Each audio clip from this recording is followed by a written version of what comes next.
भाई वैसे भी इंडिया इंग्लैंड का जो सीरीज है, आई थिंक विराट के लिए एक होम सीरीज होगा ना एक तरह से। वही वही मैं सोच रहा था। लंदन में तो रहते हैं है ना। देखिए मैं एक चीज़ बोलूँ, ये बड़े मैं भी सोशल मीडिया में देखता हूँ, बड़े क्रिएटिव लोग हैं, हंसी भी आती है, मज़ा भी आता है। मुझे लगता है कई बार विराट भी देखते होंगे तो मुस्कुराते होंगे। मुझे इस चीज़ से कोई प्रॉब्लम नहीं है कि विराट कोहली कहाँ रहते हैं। उनका निजी फैसला है ये ये। फैसला है, जी। जो उनके परिवार के लिए बेस्ट है वो वही निर्णय लेंगे। और ये कोई बड़े पहले सुपरस्टार नहीं है। ऐसे अक्सर बहुत होता है, विदेशों में तो बहुत होता है ना, कि कोई बड़ा सुपरस्टार होता है, वो अमेरिका का होता है या वो कहीं भारत के भी यूरोप में सुपरस्टार्स जाके। के भी लंदन में घर हैं। सौरभ गांगुली का लंदन में मैंने सुना हाँ, नहीं अपार्टमेंट मैं है कह रहा हूँ वहाँ अगर पे। परमानेंटली शिफ्ट तो नहीं हुए वो कुछ समय के लिए जाते हैं। पर ऐसे बहुत होते हैं, मतलब बहुत बड़े हमारे एक हरीश साल्वे जो लॉयर हैं वो भी वहीं रहते हैं, वहाँ से काम करते हैं। ठीक है, वो पर्सनल डिसीजन भाई, आपको और मुझे भी हक है, हम कहीं बिल्कुल। भी रह सकते हैं, वो दैट इज़ फाइन। प्रॉब्लम यहाँ आती है कि आप जो आपकी कविता में भी हुआ कि आप जो आपका बेसिक है ना, जो आपका कोर है, आप उससे कटे दूर, हुए हो। हाँ दूर हो जाए। जैसे मतलब मुझे सुनने में आया है कि भाई दिलजीत दोसांझ भी कनाडा में ही रहते हैं, लेकिन वो यहाँ महीने बिताते हैं अपने, चाहे वो फिल्म इंडस्ट्री से हो या कॉन्सर्ट को लेकर हो या जो भी है, वो जो चीज़ें यहाँ कर सकते हैं वो करते हैं और अपने रूट्स के साथ जुड़े हुए हैं।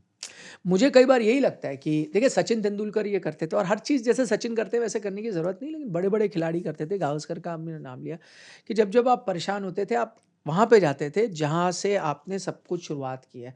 बड़े बड़े एक्टर भी ऐसे करते हैं ना, जब आप कई जगह फंस जाते हो तो आप back to basics. Back to basics जाते हो। तो मुझे वही कई बार लगता था कि यार कभी कभी तो उनके मन में होना चाहिए, यार नहीं ये दिल्ली ने मुझे सब कुछ दिया है, एक दो अपने फॉर्म को आप छोड़ दीजिए। दिल्ली फंसी हुई है, दिल्ली का बुरा हाल होता है रणजी ट्रॉफी में। बिल्कुल। मेरे पास ये गैप है यार, मैं इनको 2 मैच जिताता हूँ, उससे क्या होगा? वो 2 मैच जीतेंगे, जो आपके आसपास के लड़के वो आपसे सीखेंगे। तो आप एक ट्रेडिशन अलाइव रख रहे हो। विराट कोहली भी तो मानते हैं ना, वो वीरेंद्र सहवाग के साथ खेले, गौतम गंभीर के साथ खेले, बहुत चीज़ें सीखे। चांस मिला उनको उनके साथ खेलने का रणजी ट्रॉफी में, तो ही सीखे ना। आज के बच्चों को भी तो वो चांस चाहिए।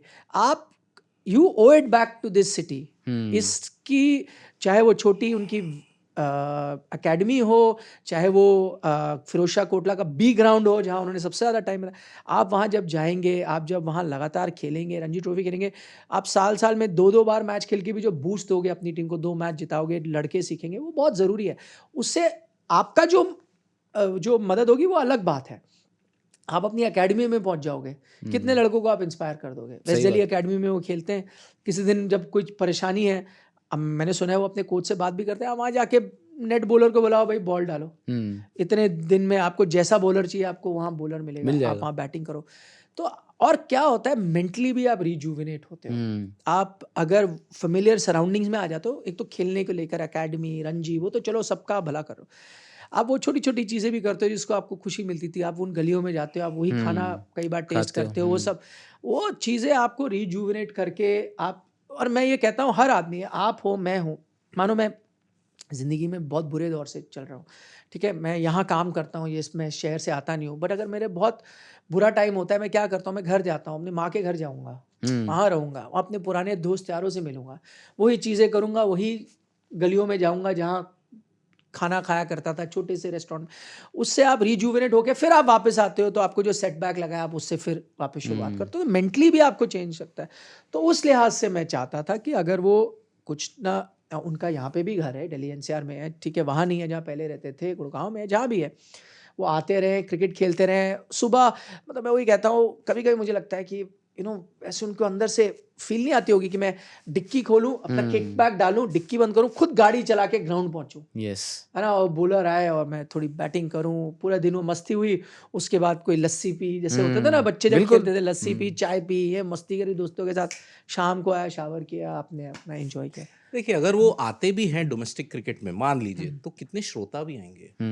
डोमेस्टिक गेम्स में आप देखते रहते हो कि कितने खाली खाली स्टेडियम्स रहते हैं, और ये भी एक ब्रॉडकास्टर का एक कंप्लेंट है कि यार खाली खाली स्टेडियम को क्या दिखाएं। बट यार एक मैं एग्जांपल देता हूँ, उदाहरण देता हूँ, 1991 मुंबई वर्सेस हरियाणा, बॉम्बे वर्सेस हरियाणा, वानखेड़े में आखिरी के दिन में 20-25 हजार लोग थे कपिल देव वगैरह खेल रहे थे ना, कपिल देव, सचिन तेंदुलकर, विनोद कांबली, संजय मांजरेकर, अजय जडेजा, और जो भी आप डोमेस्टिक के भी आप स्टॉलवर्ड्स देखे, राजेश पुरी थे, फिर योगेंद्र भंडारी थे, सब थे।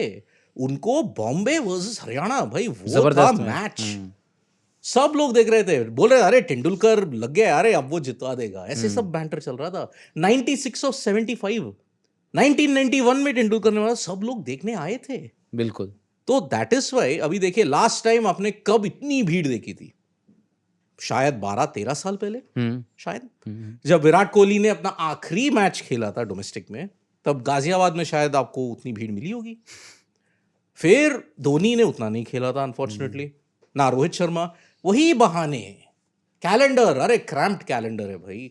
अब जो डिक्टेट आया डोमेस्टिक के लिए, कैसे मुमकिन हो सकता है अभी? बट देखिए धोनी का मैं एक और चीज़ कहता हूँ, एक तो वो रेड बॉल क्रिकेट के इतने शौकीन नहीं थे, तो वहाँ पे दूसरा आई थिंक डोमेस्टिक क्रिकेट वो लगातार आईपीएल खेलते हैं, उससे टच में रहते थे। लेकिन मैं वही रूट्स की बात करता हूँ, वो तो अपने रूट्स से वहीं जुड़े हुए हैं ना। मैंने खुद उनको देखा है, मैं आपको याद होगा 1.5 साल पहले रांची गया था, मैं ग्राउंड में गया था, वहाँ धोनी आए थे और 5 लड़के थे नॉर्मल एकेडमी के, वो आए बॉलिंग पे थे अकेले, कोई वो ऐसा कोई तामझाम नहीं, अब सिंपल वही जो मैंने कहा ना, जो फीलिंग है, गाड़ी में आए, अपना डिक्की से किट निकाले, गए वहाँ 4-5 लड़के मंगाए हुए थे, उन्होंने बॉलिंग करी, उन्होंने बैटिंग करी, 1-1.5 घंटा बैटिंग की, उसके बाद फिर वही चले गए। वो चीज़ है, वो you are in touch with, जो मैं आपको चीज़ें वो कह रहा हूँ कि अपने रूट से। और मैंने कहता हमेशा जहाँ भी रहता है आदमी, ठीक है, साल में आप 1 महीना निकालो, 2 हफ्ते निकालो, बीच बीच में निकालो, आप जुड़े रहते हो उस गेम के साथ। बहुत दूर जाके ना आप गेम से भी धीरे धीरे दूर चले कट जाते इन हो। लोगों को ये गाना सुनना चाहिए, ये जो देश है तेरा स्वदेश है तेरा, तुझे है पुकारता, ये बंधन है वो कभी टूट नहीं सकता। Oh my goodness!